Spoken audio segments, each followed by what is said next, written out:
തിരുപ്പതി വ്ലോഗാണ്. അപ്പം ഞാനും എൻ്റെ അമ്മയും കൂടെ കോട്ടയത്തു നിന്ന് തിരുപ്പതിയിലോട്ട് പോവുകയാണ്. അപ്പോൾ ഞങ്ങൾ കുറച്ച് വീഡിയോസൊക്കെ യൂട്യൂബിൽ കണ്ടിട്ടുണ്ട് എങ്ങനെ പോകണമെന്നൊക്കെ. അപ്പോൾ ആ ഒരു ചെറിയ നോളേജൊക്കെ വെച്ച് ഞങ്ങൾ പോകാൻ വേണ്ടി ഞങ്ങൾ തയ്യാറെടുക്കുകയാണ്.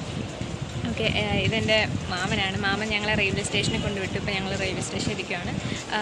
ഇപ്പം ഞങ്ങൾ പോകുന്നത് കൊല്ലം തിരുപ്പതി സ്പെഷ്യൽ ട്രെയിനാണ് പോകുന്നത്. അപ്പോൾ ഞങ്ങൾ അതിനങ്ങനെ വെയിറ്റ് ചെയ്തിരിക്കുകയാണ്. 12:37 ട്രെയിൻ വരുന്നത്. ഹായ്, എൻ്റെ അമ്മയാണ്. ഞങ്ങൾ രണ്ടുപേരും കൂടിയാണ് ഇനി പോകുന്നത്. ബാക്കി വിശേഷങ്ങളൊക്കെ അവിടെ ചെന്നിട്ട് കാണാം. ട്രെയിനിൽ വെച്ച് ഒരു ചേച്ചിയെ പരിചയപ്പെടുകയുണ്ടായി. ഇതാണ് പത്മപ്രിയ ചേച്ചി. ചേച്ചി ഒരു വലിയ യൂട്യൂബറാണ്. ചേച്ചിയുടെ യൂട്യൂബ് ചാനലിൻ്റെ പേരെന്താണ്? പ്രിയ ആർട്ട് വേൾഡ് 3. ഓക്കെ, എല്ലാവരും കൊടുക്കാവേ, സബ്സ്ക്രൈബ് ചെയ്യണേ പ്ലീസ്. അതെ, എല്ലാവരും ഒന്ന് പേജ് കയറി നോക്കുക. പത്മപ്രിയ ചേച്ചിയുടെ അമ്മ ഭാഗ്യലക്ഷ്മി ആൻറ്റി. എൻ്റെ അമ്മ വീട്ടിൽ നിന്ന് എടുത്തുകൊണ്ട് വന്ന തണുത്ത വെള്ളം എല്ലാം ചൂടായെന്ന് പറഞ്ഞിങ്ങനെ ഇരിക്കുകയാണ്. അങ്ങനെ ട്രെയിനിലൂടെ മനോഹരമായ കാഴ്ചകളൊക്കെ കണ്ട് ഞങ്ങൾ പൊയ്ക്കൊണ്ടിരിക്കുകയാണ്. സംസാരിച്ച് സമയം പോയതേ അറിഞ്ഞില്ല. അങ്ങനെ ഞങ്ങൾ തിരുപ്പതി റെയിൽവേ സ്റ്റേഷനിലെത്തി. ഞങ്ങളിനി വിഷ്ണു നിവാസത്തിലൂടെ ഞങ്ങൾ പോയിക്കൊണ്ടിരിക്കുകയാണ്. ഈ കാണുന്ന ബ്രിഡ്ജ് ഉണ്ടല്ലോ, ഈ ബ്രിഡ്ജിൻ്റെ പുറകിലായിട്ടാണ് നമുക്ക് വിഷ്ണു നിവാസം കോംപ്ലക്സ്. ഞങ്ങൾ അവിടെ പോയൊന്ന് ഫ്രഷ് ആവാമെന്ന് വിചാരിച്ചു. അങ്ങനെ ഞങ്ങൾ പോയിക്കൊണ്ടിരിക്കുകയാണ്. അങ്ങനെ ഞങ്ങൾ വിഷ്ണു നിവാസം കോംപ്ലക്സ് ചെന്നപ്പോൾ ഇവിടെ ഒരു അന്തവും പൊന്തവും മനസ്സിലാകുന്നില്ല. ആൾക്കാരെല്ലാം നിരത്തി പിടിച്ച് കിടപ്പുണ്ട്. എങ്ങനെ റൂം എടുക്കുന്ന ഒന്നും മനസ്സിലായില്ല. അങ്ങനെ ഞങ്ങൾ കുളിച്ച് ഫ്രഷ് ആയിട്ട് നേരെ അലിപ്പിരിക്ക് വിട്ടു. അപ്പോൾ 4:30 ആയപ്പോഴത്തേന് ഞങ്ങൾ അവിടെ നിന്ന് ഇറങ്ങിയായിരുന്നു. അവിടെ ചെന്നപ്പോൾ ടിക്കറ്റ് എല്ലാം തീർന്നുകൊണ്ട് ഞങ്ങൾ നേരെ ശ്രീവാരിമേലിലോട്ട് വിട്ടു. അങ്ങനെ നല്ല പശുവിനെയൊക്കെ കണ്ട് ഞങ്ങളിങ്ങനെ ബ്ലോക്കിലൂടെ ഇങ്ങനെ നിൽക്കുമായിരുന്നു കേട്ടോ. നല്ല ബ്ലോക്കായിരുന്നു വെളുപ്പിന്. ഇഷ്ടംപോലെ ആൾക്കാരാണ് നടക്കാൻ വേണ്ടി തീരുമാനിച്ചിരിക്കുന്നത്. അതുകൊണ്ട് നല്ല ബ്ലോക്ക് ഉണ്ടായിരുന്നു വഴിക്കൊക്കെ. ശ്രീവാരിമേടിൽ ഒരു 6 മണിയാണ് ടിക്കറ്റ് കൊടുക്കാൻ സ്റ്റാർട്ടാവുന്നത്. അങ്ങനെ ഡ്രൈവർ ഏട്ടൻ പെട്ടെന്ന് തന്നെ ഞങ്ങളെ കൊണ്ട് അവിടെ എത്തിച്ച്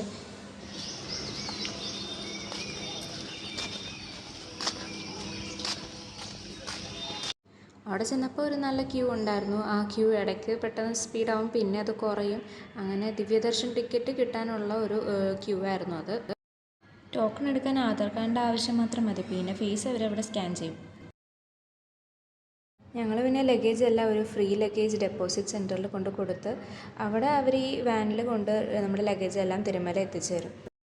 ഇനി ഞങ്ങൾ നടന്നു കയറാൻ വേണ്ടി തയ്യാറെടുക്കുകയാണ്. പിന്നെ അവിടെ കുറേ കടകളൊക്കെ ഉണ്ട്. നമുക്ക് വേണമെങ്കിൽ ഫുഡോ സ്നാക്സൊക്കെ മേടിച്ച് കഴിക്കാം. പിന്നെ അതുപോലെ തന്നെ പൂജാ സാധനങ്ങൾക്കുള്ള കടകളും ഉണ്ട്. അവിടെ നിന്ന് നമുക്ക് തേങ്ങ, കർപ്പൂരം, തിരി അതെല്ലാം വാങ്ങിച്ച് നമുക്ക് കയറുന്ന അതിൻ്റെ ഫ്രണ്ടിൽ തന്നെ നമുക്ക് ഉടച്ചിട്ട് നമുക്ക് കയറാൻ തുടങ്ങാം.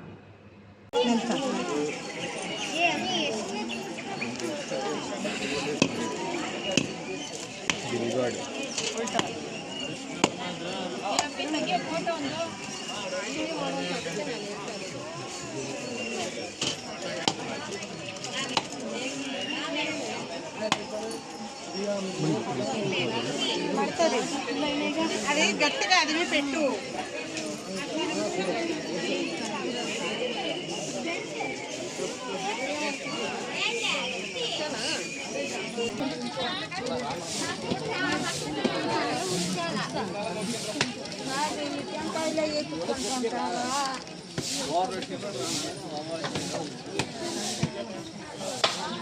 మొన్న అది కర్పూరం ఉంది. ഇതാണ് കേട്ടോ എൻട്രൻസ്. അങ്ങനെ നല്ല വ്യൂ ഒക്കെയാണ്, നല്ല രസമാണ്. അവിടെ ഒരു ചെറിയൊരു അമ്പലമുണ്ട്. അങ്ങനെ ഞങ്ങൾ കയറാൻ തുടങ്ങി. പ്രാർത്ഥിച്ചെല്ലാം കയറി. തേങ്ങ ഉടച്ച് ആണ് നമ്മൾ തുടങ്ങിയത്. അങ്ങനെ ഞങ്ങളിപ്പോൾ സ്റ്റെപ്പൊക്കെ കയറി ശ്രീവാരിമേടിൽ നിന്നാണ് ഞങ്ങൾ കയറുന്നത്. അങ്ങനെ കയറി കാഴ്ചകളെല്ലാം കണ്ട് ഞങ്ങളിങ്ങനെ പ്രാർത്ഥിച്ച് കയറിക്കൊണ്ടിരിക്കുകയാണ്.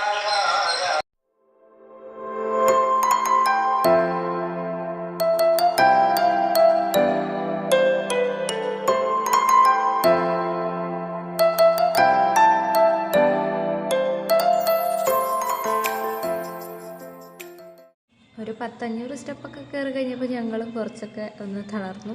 അങ്ങനെ ഇടയ്ക്കൊക്കെ വെച്ച് റെസ്റ്റൊക്കെ എടുത്ത് കുറച്ച് നേരം ഇരുന്ന് അവിടെ ഇരുന്ന് പ്രാർത്ഥിച്ച്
കാണാൻ 3388 സ്റ്റെപ്പ് കയറി മേളിൽ വന്ന് കുറച്ച് നേരം ഞങ്ങൾ റെസ്റ്റ് എടുക്കുകയാണ്. ഇവിടുത്തെ കാഴ്ചകളൊക്കെ നല്ല രസമാണ് കാണാൻ. ഞങ്ങളിങ്ങനെ സ്റ്റെപ്പെല്ലാം കയറി വന്നപ്പോഴാണ് കുറേ ഒരു മലയാളി കൂട്ടർ അവരെല്ലാവരും റിലേറ്റീവ്സും ഫാമിലി ഫ്രണ്ട്സും ഒക്കെ ആയിട്ട് അവർ തിരുമലയിലോട്ട് വരുമായിരുന്നു. അപ്പോൾ ഞങ്ങൾ അവരെ കണ്ടപ്പോഴത്തേനും പിന്നെ ഞങ്ങൾ പ്ലാനെല്ലാം മാറ്റി ഇനി അവരുടെ കൂടെ ഞങ്ങൾ യാത്ര തുടരുന്നു. അപ്പം വഴി വെച്ച് എനിക്കൊരു ഫ്രണ്ടിനെ കിട്ടി. ഇത് അക്ഷയ. അതെ, അക്ഷയ എൻ്റെ സെയിം പ്രായം തന്നെയാണ്, ഡിഗ്രി കഴിഞ്ഞിട്ടിരിക്കുകയാണ്. അപ്പോൾ ഞങ്ങളിനി റൂമിൽ പോയി ഒന്നും കൂടെ ഫ്രഷൊക്കെ ആയിട്ട് ഞങ്ങൾ പിന്നെ തിരിച്ച് ദർശനത്തിന് 2 മണിക്കാണ് ടിക്കറ്റ് കിട്ടിയിരിക്കുന്നത്. ഇനി ഞങ്ങൾ ദർശനമൊക്കെ കഴിഞ്ഞ് തിരിച്ചു വരും. അങ്ങളുടെ പേരെന്താ? കണ്ണൻ. ഇത് എത്രാമത്തെ പ്രാവശ്യം ഇങ്ങോട്ട് വരുന്നേ? കുറേ തവണയോ? First time. ആൻറ്റി എത്ര വർഷമായി? 5ാമത്തെ തവണ. 5ാമത്തെ തവണ. ഈ ആൻറ്റി ഫസ്റ്റ് ടൈമാണ്. ആണോ? അങ്ങനെ സ്റ്റെപ്പെല്ലാം കയറി വന്ന് അതിന് നേരെയുള്ള വഴിയിലോട്ട് നടന്നു കഴിഞ്ഞാൽ നമുക്ക് നമ്മുടെ നേരത്തെ കൊടുത്ത ലഗേജ് എല്ലാം തിരുമല മേടിൽ ചെന്ന് നമുക്ക് കിട്ടിയിട്ട് കാണും. അങ്ങനെ അവിടെ പോയി ഫ്രീ ലഗേജ് ഡെലിവറി സെൻറ്ററിൽ പോയി നമ്മൾ ബാഗ് മേടിച്ചു. പിന്നെ ഞങ്ങൾ ഒന്നും നോക്കിയില്ല, നേരെ ഞങ്ങൾ സത്രത്തിലോട്ട് പോയി.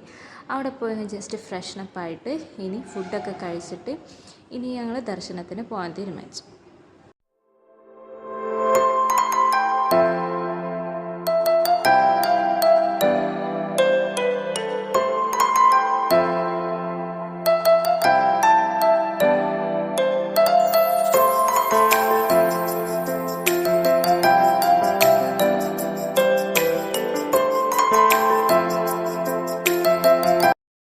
അങ്ങനെ ഞങ്ങൾ സത്രത്തിലേക്ക് നടന്നാണ് എത്തിയത്. ഇതാണ് യാത്രീ സദൻ. ഇവിടെയാണ് നമുക്ക് ഫ്രീ ആയിട്ട് താമസിക്കാനൊക്കെ പറ്റും. നമുക്കിവിടെ ഒരു ലോക്കർ തരും, നമ്മുടെ ലഗേജ് എല്ലാം വെക്കാനും എല്ലാം നല്ല സേഫും നല്ല ക്ലീനുമാണ് എല്ലാ സ്ഥലം. ഫോൺ എടുത്ത് വെക്കുമോ? മേടിച്ച് എല്ലാം വെക്കുമോ? ഇവിടെ അല്ല. ആ, എനിക്ക് ഫുഡ് കഴിച്ചതിൻ്റെ വീഡിയോയും പിന്നെ ദർശനത്തിന് പോയ സ്ഥലവും ഒന്നും എടുക്കാൻ പറ്റിയില്ല. അവിടെ ഫോൺ അലൗഡ് അല്ലായിരുന്നു. പിന്നെ ഇത് കാണുന്നത് ഞങ്ങൾ രാത്രി ഫുഡ് കഴിക്കാൻ പോയതാണ്. ഞാനാണെങ്കിൽ ഒരു ഉഴുന്നുവടയെ കഴിച്ചുള്ളൂ. പിന്നെ ഞങ്ങൾ അവിടെ അമ്പലത്തിൻ്റെ ചുറ്റുമെല്ലാം ഞങ്ങളൊന്ന് കറങ്ങാൻ പോയി.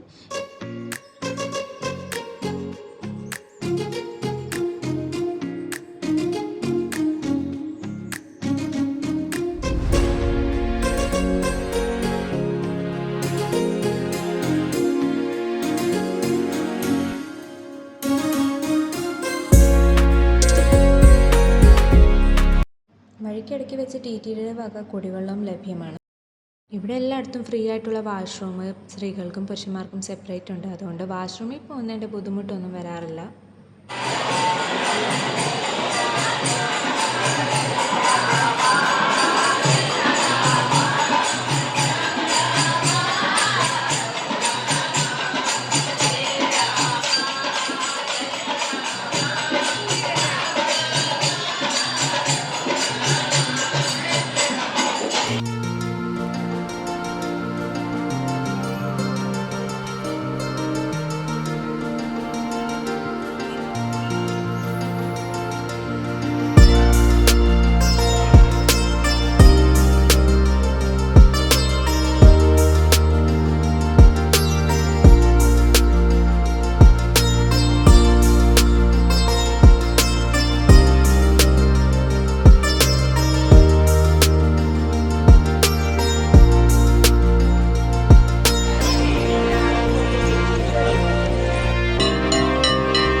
വളരെയധികം സന്തോഷത്തിലാണ്.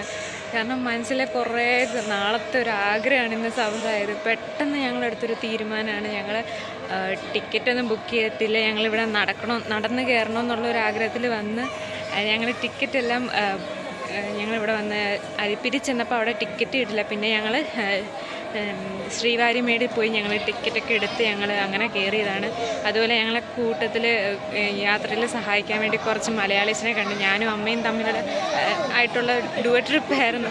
പക്ഷേ അവരുമായിട്ടൊക്കെ കണ്ടുമുട്ടി. പിന്നെ ഞങ്ങൾ അവരുടെ കൂടെ യാത്രയായി.